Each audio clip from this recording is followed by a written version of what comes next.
I believe in the next 6 months, or once Tiny Challenges become the thing, there'll be no more pro bono coaching. Like Tiny Challenge will be the immediate next step. Like pro bono will be dead. I just had a big idea that I'm going to share at the end based on what you just said, because you just blew my mind with something. But I just had I had like $1 million idea right as you said that. Okay, I'm legit like right now. Are you guys freaking out a little bit too? Huh.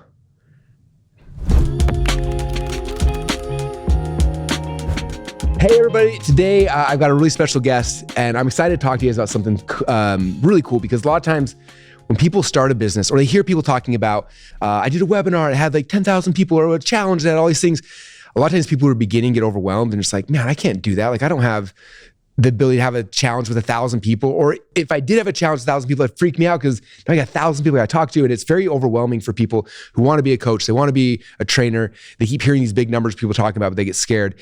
And so the guest I have today is actually someone who I've been watching for the last few years. One of my favorite people like in our community. Super excited to have him here. But he started doing something recently where he was doing these little tiny challenges, mini challenges, tiny challenges.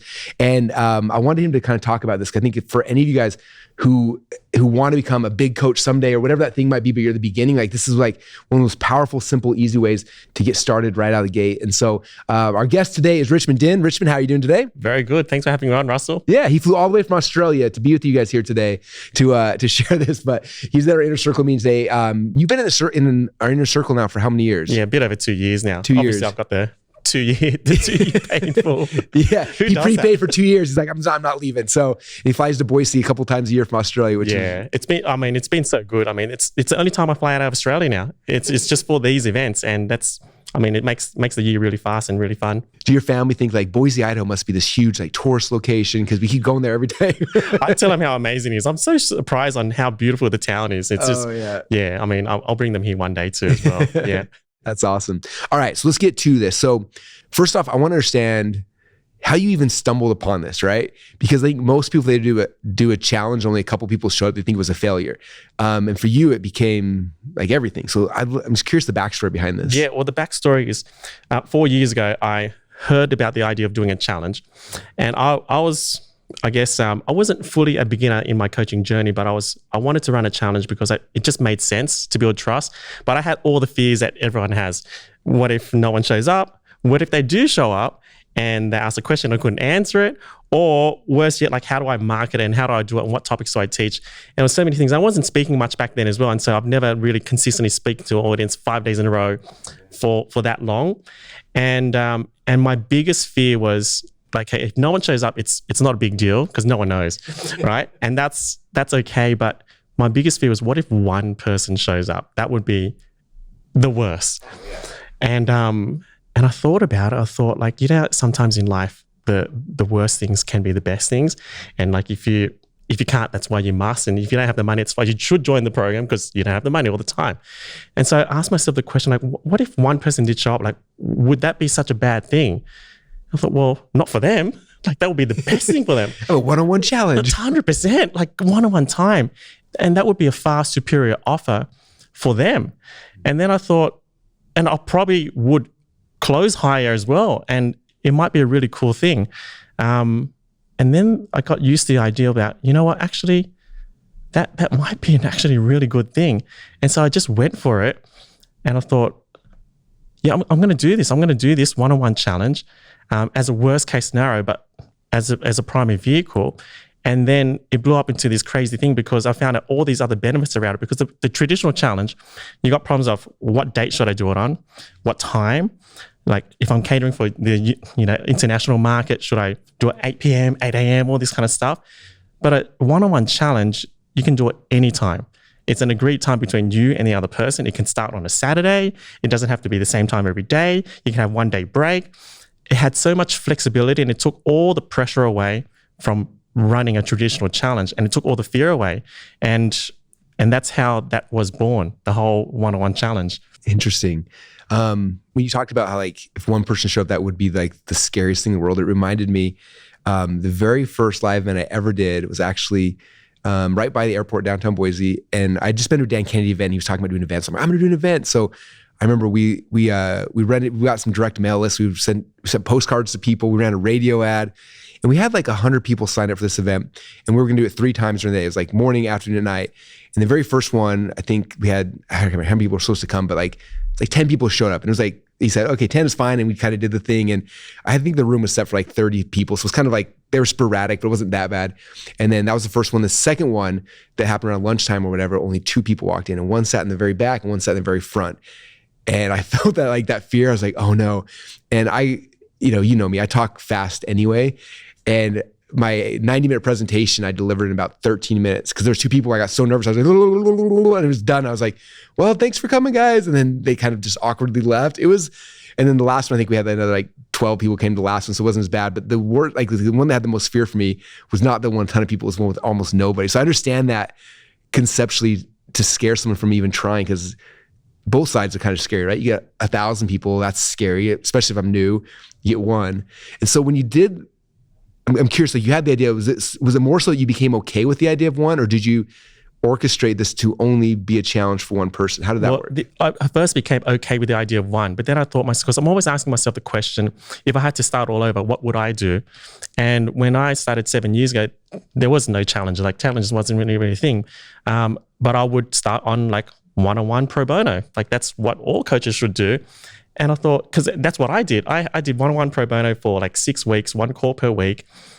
And I thought, wow, if we did a one-on-one challenge, it'll compress that pro bono journey from 6 weeks into 5 days. And you're basically 6xing the speed of result from experience point of view. But then you get the re-sign opportunity because it's encompassing the challenge and it's more attractive. And I thought, that should be the way. Like that should be the way for every beginner starting coach, because pro bono, we all have to do it anyway. So it replaces the whole pro bono journey. And then the more I thought about it, the more I thought, this is crazy. Like this is going to reduce every stress or overwhelm or anxiety anyone has from even doing a challenge to 20 people or 100 people.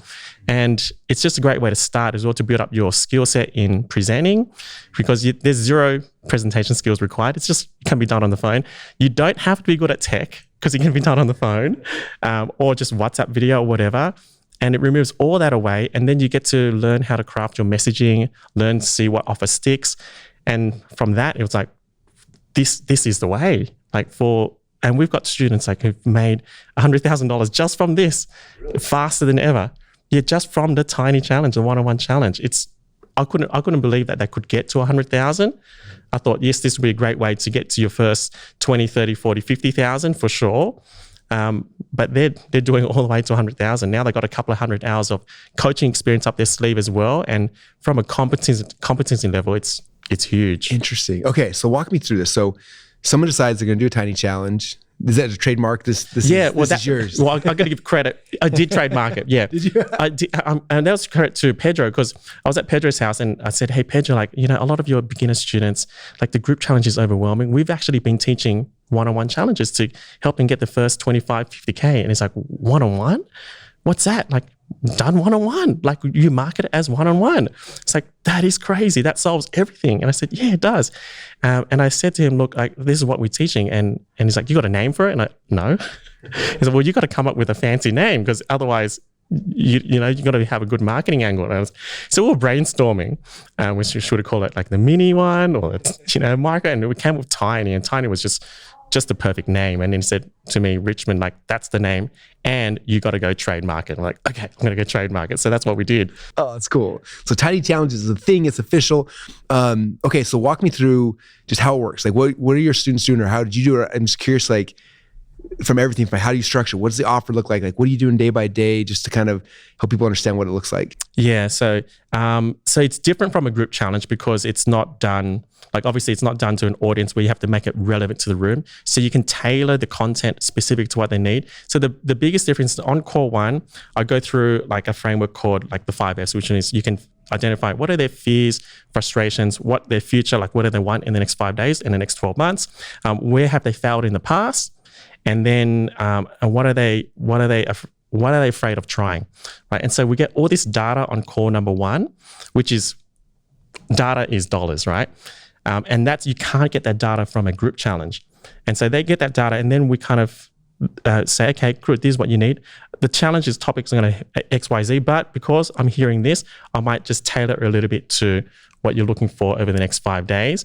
And then when it comes to presenting the offer, it's as simple as, because most brand new coaches don't know what to offer. It's like, hey, have you loved the 5 days? Like, yes. If I was to offer you something for $3,000, what would that look like to you? And they tell you what the offer is. And then you do that 5 times, you've got a proven offer. And then you can now create a proper offer from it. So it gives you the data immediately without having to try to second guess what should my offer be, because it's so good. The data you get from this is amazing. And that's why when they transition from tiny to group challenges, the message is on point, the hook is on point, the offer is on point, and they're not going to do a challenge to 100 people and flop it. Yeah. Oh, that's so fascinating. I think it's one of the problems a lot of people have is they've never tested the messaging, the hook, any of that kind of stuff. Like one of my favorite stories, Jamie Cross, who's been in Inner Circle for a long time, like she came in as soon as she learned about funnels, she launched her first funnel within like 8 months, hit 2 Comma Club, and within like a year and a half, the 2 Comma Club X, like really fast. And I asked her, how did you do this? She's like, well, I spent the first 2 years of my business going door to door pitching my soap. And then I did farmers markets pitching my soap. And she like had done so much by the time that like she did a funnel, it was like, oh, just pitch my soap. I've done it a million. I know what people's concerns are. The hot buttons, the thing that like when someone's walking past a farm market, it gets them to stop, right? There's my hook. And like she knew all those things because she had done it ahead of time, where most people like, oh, my funnel doesn't work. I tried this thing, nobody bought, no one clicked on my ad. And they're just, because it's the first time ever doing it, right? They have no idea what's actually important. Like you said, the data is powerful because really quickly, you also get to hear like the way they're explaining things in their own words. And like, oh, wow, they said this, and they said this. And you start listening, and it helps you to create the things you need to do. So how do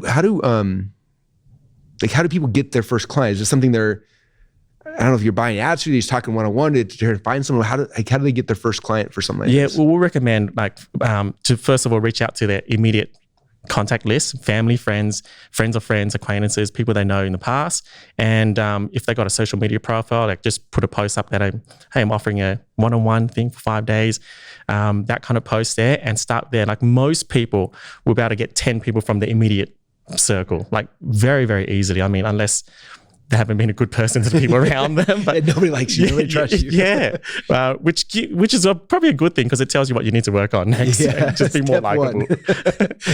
But we haven't had a problem with people not being able to get it organically first before they were to run ads. I mean, actually, no one's needed to run ads for this. It's just very easy. Because on the last day, we have a referral strategy too. It's like, hey, if you love this, I would love to 2 of your friends who would love this same experience, and that's kind of how we grow it. Okay. And then in theory, would they do the next one with 2 people, or would they just do 2 separate? 2 separate, yeah. I would recommend they do it at least minimum 10 times. And so if they're selling a $3,000 offer or $5,000, they're going to make about $30,000 to $50,000, right? The reason why that's important is because doing it 10 times actually takes less time than doing a group challenge, because it's delivered one-on-one. Like a group challenge, as you know, a lot of marketing, a lot of hooks, a lot of ads, a lot of all this stuff.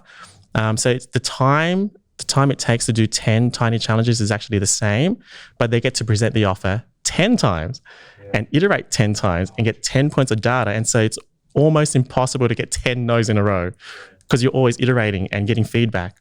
Yeah. Okay. So step 1 in this process, they go out there, they message their warm audience, whatever it is, telling them that they're doing a 5-day challenge one-on-one. If they're interested, to contact them. Do they filter like if you someone messages you like, I know this person's broke, or this person's not going to do like how do they pick the right person? Yeah. They take anybody. How does criteria? There is a criteria. So we do have a filtering process. We call it a commitment piece. And so the commitment piece, once they agree, okay, does this work for you? Like the times work. Okay. The final thing is, and there's 3 types of commitment pieces we recommend. The first one is just donate $20 to charity of your choice. And the way we frame that is because once you give, you open yourself up to receiving. It's a good thing to do. And so just send me the screenshot once it's done, and they do it. They can do that. The second thing is a commitment letter.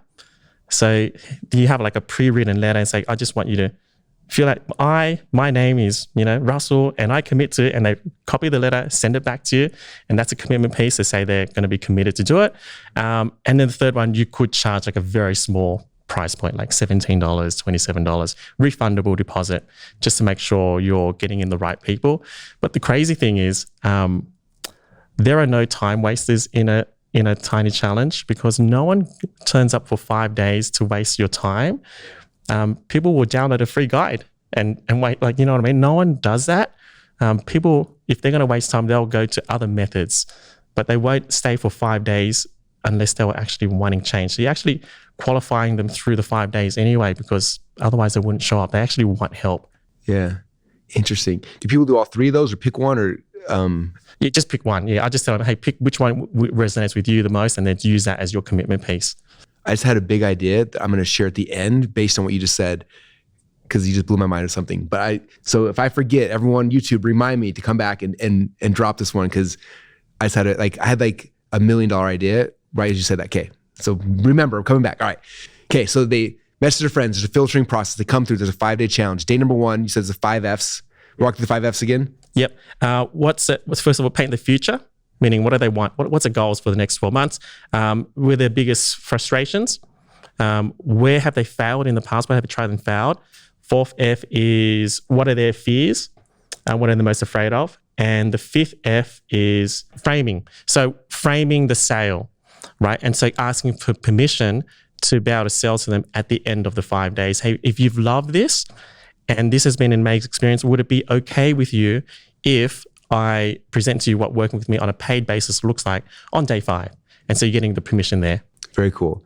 Okay, now, so that's day number 1 of the challenge. What happens now on day number 2? Day number 2 is content piece number 1, which is kind of following your framework. Like, what's your opportunity? What's the way? They reveal some sort of framework of their system of creating a result.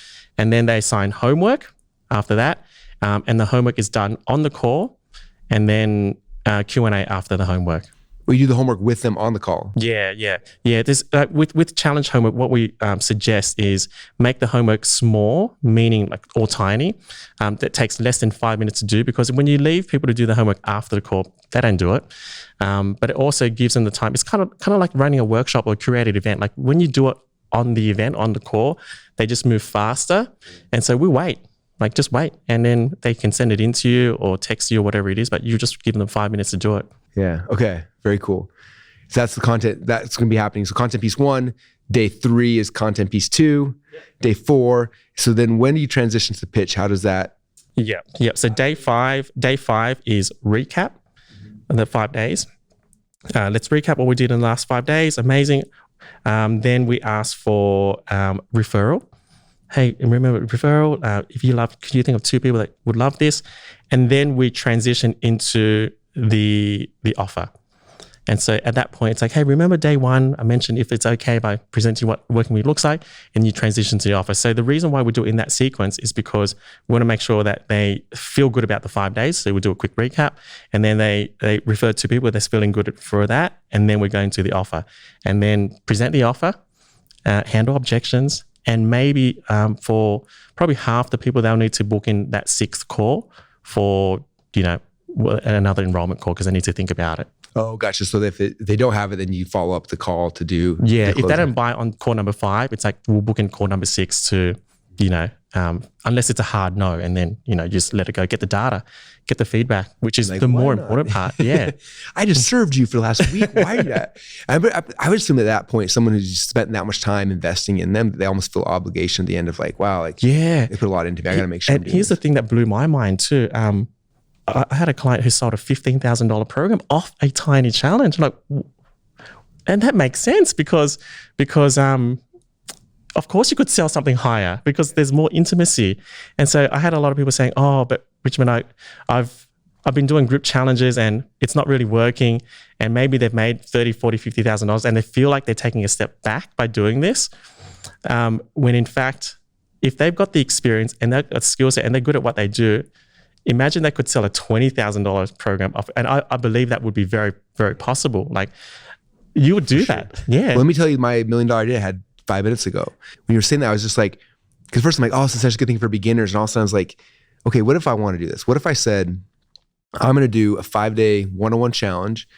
And I put out to my audience at this point, and I'm like, you're getting 5 1-hours with me. We're going through a process and a framework to get you, and maybe it's webinars. I'm going to help you to structure and build out a webinar. It's $100,000 for a 5-day challenge.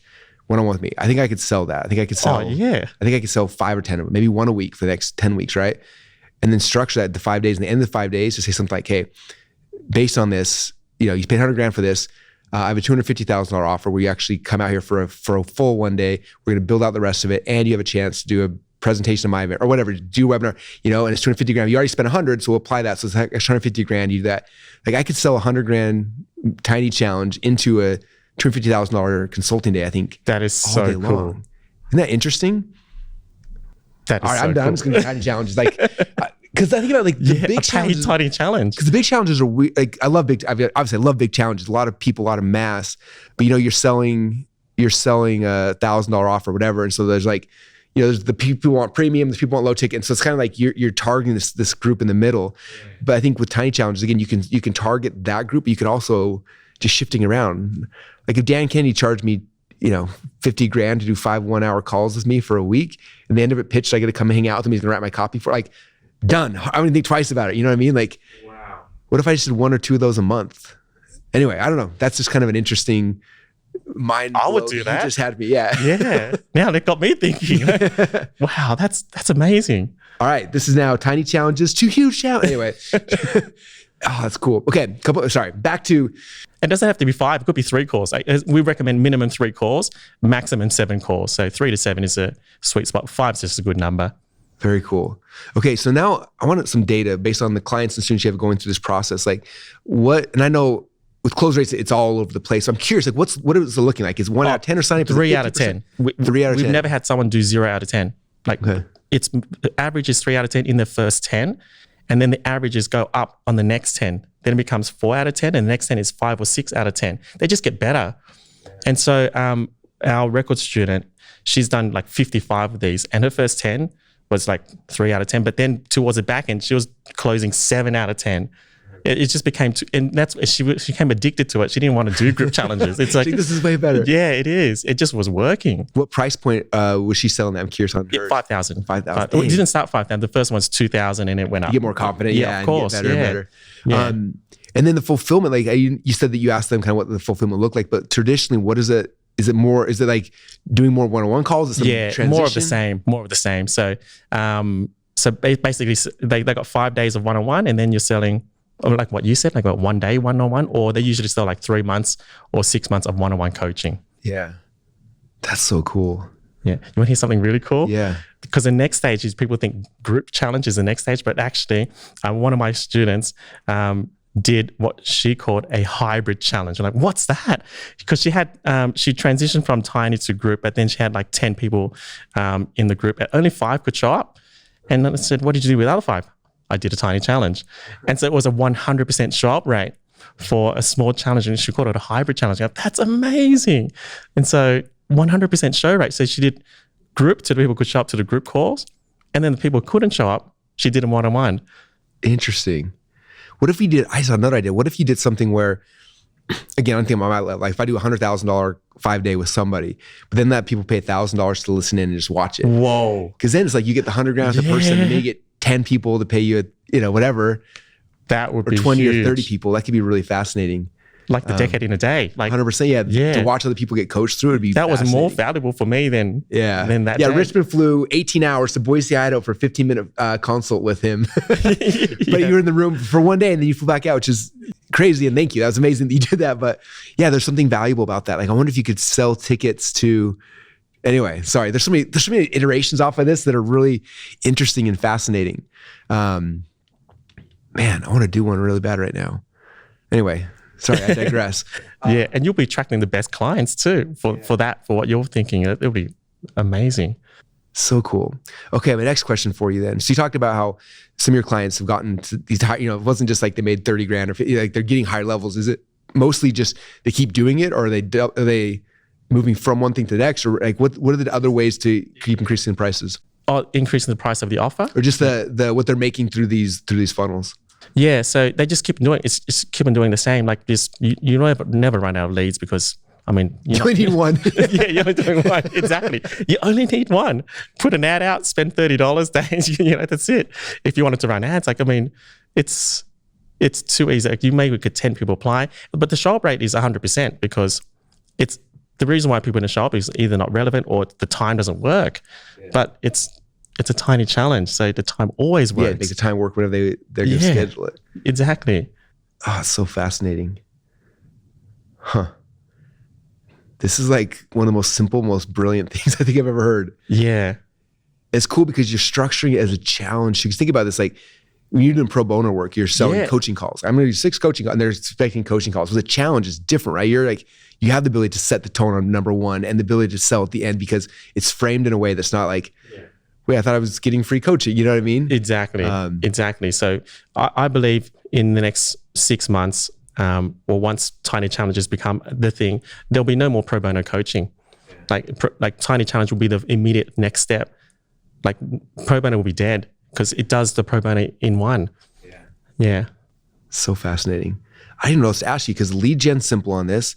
The funnel's simple. The follow through simple. The sales script is simple. The tech is simple.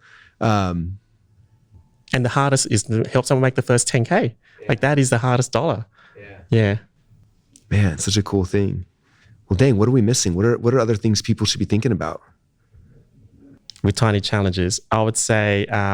I'm legit like right now. Are you guys freaking out a little bit too? I love your $1 million idea. Like that a high ticket Tiny Challenge. Wow. Yeah, think about like any market this would work in. I'm thinking, because for me, it's like even doing a big challenge, like you said, there's a lot of work that goes into like maybe you're doing a big challenge. I'm like, this would be something simple. Like I could just have one client a week to go through the product. I'm spending an hour a day in my week for this really cool thing that leads to $1 million day or whatever those things are at the back of it. Like that becomes worth my time even. Because initially I was thinking like, who's going to spend the time to do a tiny, like a one-on-one challenge? Like in my mind, I was like, you have to be a complete beginner because it's not going to worth your time. But even at my level, it's like, it'd still be worth my time if that was just structuring the payment differently, but the same outcome, the same thing. Yeah. Yeah. It's amazing.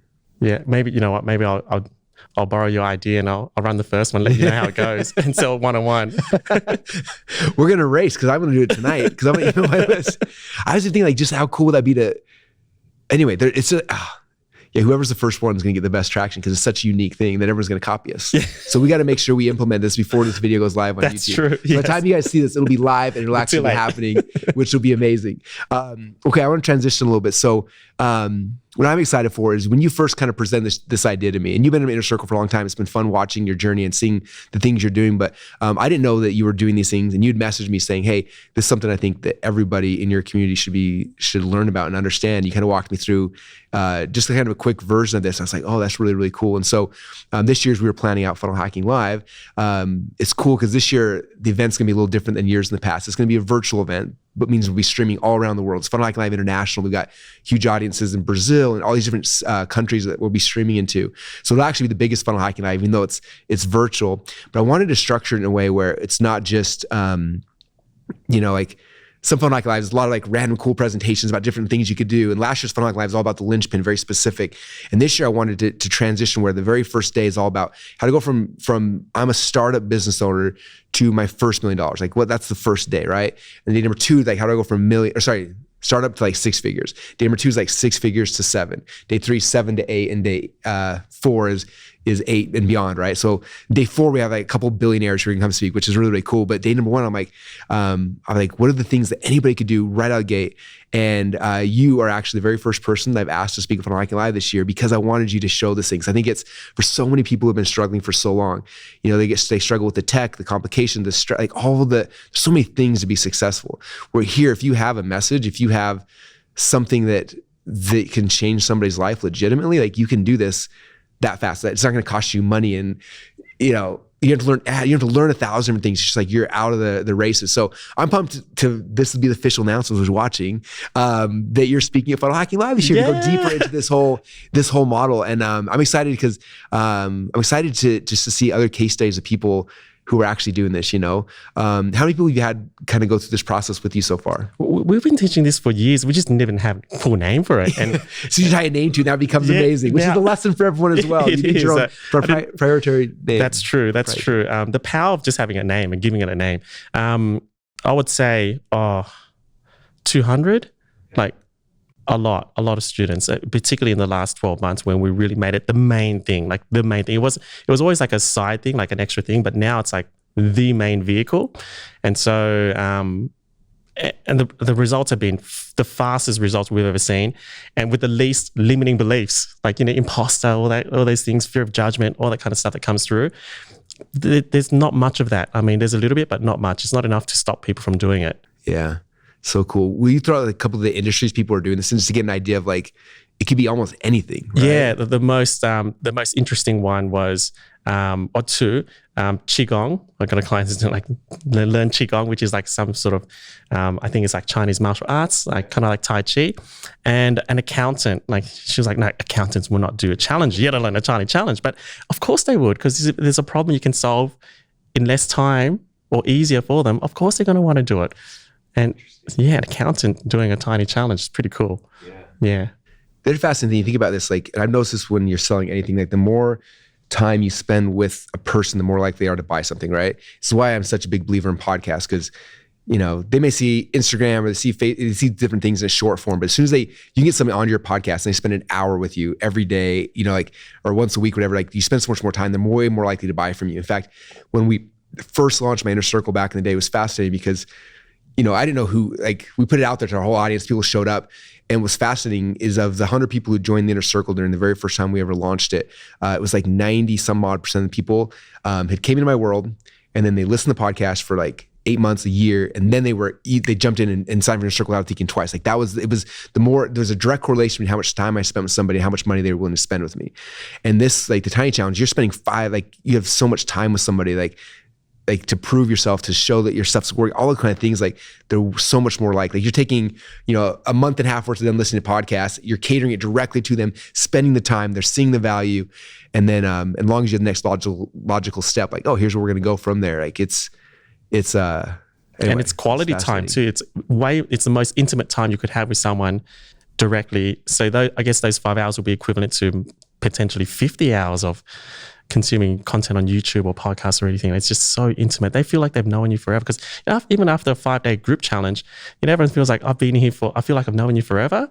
And it feels like you've been in a challenge for such a long time. You lose this sense of time. But in the Tiny Challenge, that whole time perception is exaggerated even more. Yeah. Oh, so fascinating. Well, thanks, man, for sharing this. I cannot wait for you to be speaking at Funnel Hacking Live. This shows with everybody in the world and show specifically exactly how they can execute on it. But even this video alone, like I've got 500 ideas on different things I can start doing like immediately. In fact, it's so cool jamming out with you, because like I love how when you hear great ideas, you just take it to the next level. What if we do this? And then, yeah. Well, it's funny because I'm not gonna lie. When you first start talking this, like in my head, I'm like, I will never do this ever, until like that thing clicked, and I was like, I can actually do this. Because it's funny, like, you know, Inner Circle, we've got Eileen, she has her $250,000 consulting day, and Myron's got his $350,000 like things, and I'm like, I don't even have the guts to offer that. I'm like, how do I even offer that to somebody? You know what I mean? Like, if I email my list about, like, how do you even? But I was like, this would be the way. This is exactly like if I went out to my list and said, I'm doing 5-day one-on-one challenges with people. It's gonna be $100,000 each, and then at the end of it, I'm gonna pick 2 of you guys to do a private. You know, they knew ahead of time. Like, it's like they're all fighting for, like, no, like, I'm gonna be the best student. I'm gonna be the best student because only 2 of them gonna have the thing, you know, or whatever it might be. It'd be super fascinating. It's fun for me too, because you know about this project, but I'm building this huge library, and we ended up transitioning. We're buying a movie theater, right?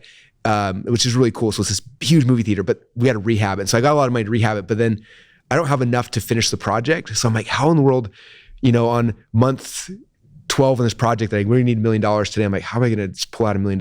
And like, this literally gave me the idea of just like, oh my gosh, every time the next construction loan, you know, I could go to a bank and get it, but instead of going to the bank and do it, it's like, I'm gonna do 4 mini challenges, which will give me, you know, the money up front. And then from that, if I get 2 people to buy the thing, like, there's the money to cover this month's, you know, of the construction or whatever. And if I do that 2 or 3 times, that pays for the entire thing. And anyway, so. 0 ad spend too, right? 100% zero. Yeah. I think I could build a waiting list. I think, again, selling people access to watch me. Anyway, there's so many fun ideas off of this. It is insane. But this is not about me, you guys. This is about the beginner who's just getting started. So for anyone who's advanced, who wheels are spinning, let us know in the comments down below. But for the beginners, I hope you guys take this. This is something that's been proven to work. 200 plus clients doing this. But it's something I think anybody can do at whatever level. If you've got some kind of expertise in a topic, something that you know you can help other people with, this is a fast, easy way to just get it done. Spend an hour a day doing this for a week and just test it out. You know, and you said, if you do it 10 times, the average person's getting 3 the first time around, right? Yeah. The worst close rate has been 1 out of 10. We've never had 0, never. And I keep on telling him, don't be the first one. Like, it's all on me. Like, yeah. So think about it. I'm thinking about somebody who's like, I need to make $30,000 this month. Like, how do I do that? Like, okay, you're going to have a $3,000 offer. You got 10. I had 7 figures. 10 tiny challenges. You do what in the next 30 days? If you do 2 a week, it's 3 a week, whatever the math is on that. You could do 4 or 5 a week, like quite easily. That's just, that's a couple of calls a day. It's very manageable because there's not much marketing involved with it. It's not much prep work. Yeah. I have a dozen friends right now who I know are struggling, who I'm literally going to send this video before it even gets out to YouTube, just because it's like, this is the plan. Just go do this first. Like, it's so simple. A lot of them who they're posting on social, they're doing these kind of things, trying to get clients for their higher, for literally a $3,000 package, but they don't have the selling mechanism. Like they're struggling because it's like someone sees it and then they got to sell, and it's just like this weird transition that they're kind of figuring out, where this is like such a simpler, more powerful thing. So I love it, man. Anyway, thank you for being here and for sharing all this stuff. I cannot wait for you to be at Funnel Hacking Live International, streaming around the world, sharing this kind of stuff as well. I think it's going to change a ton of people's lives. And I'm just grateful for you, man. I love having you here, and I look up to you, and I love having you. So. Oh, likewise, Russell. It's the same. And I'm excited too, because I believe that this is something the market has really been hungry for.